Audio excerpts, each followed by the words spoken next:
Imagine, your child is assigned a government official at birth to monitor all your decisions and intervene if you don't measure up.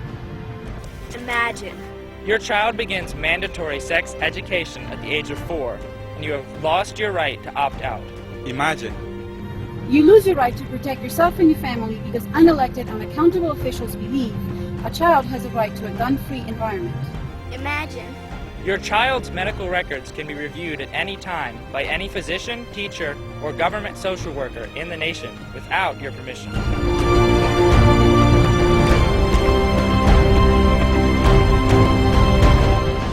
Hi, I'm Terry Beatley, and I'm here to tell you about the biggest wedge between parents and children ever conceived, and it's called the United Nations Convention on the Rights of the Child Treaty, which some of our senators have vowed to ratify in 2009. What does that mean? How can we oppose this? I've spoken to local Democrat and Republican committees, Tea Parties, NAACP chapter, and many churches. They were all appalled when I described the United Nations Convention on the Rights of the Child. You will be outraged and moved to action too.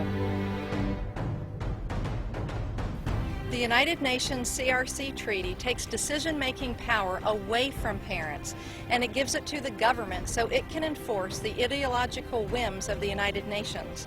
This treaty allows the United Nations to decide what is in the best interest of the child, overriding all parental concerns. This is how it works.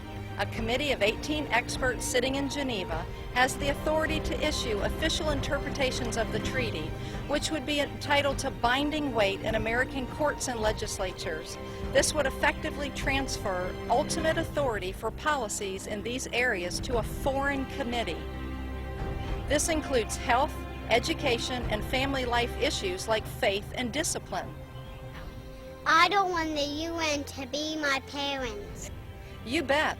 Consider the United Nations voted the Netherlands, where the legal age of consent is only 12 years old, to be one of the best places to raise children.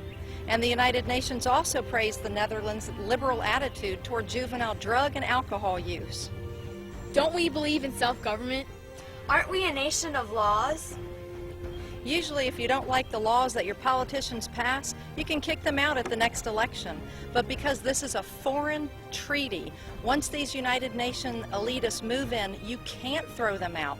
And if 2/3 of our Senate ratifies this treaty with the signature of our president, we will have lost the power to shape our own laws, from what our children learn in school to when and if they even go to church. Our inheritance will be tyranny if Congress passes this treaty. Yes, it will. And once the Senate ratifies the treaty, there will be nothing you can do about it. Americans, it's time to act. This is not a Democrat or Republican issue. It is not a racial issue. It's not a rich versus poor issue. It's a parental rights issue, and the solution is to have our Congress pass the Parental Rights Amendment, which guarantees the rights of parents to direct the upbringing and the education of their children as a fundamental right. And this amendment also forbids our government from adopting treaties that modify these rights. Go to parentalrights.org now. Make sure your representative is a co-sponsor of the Parental Rights Amendment.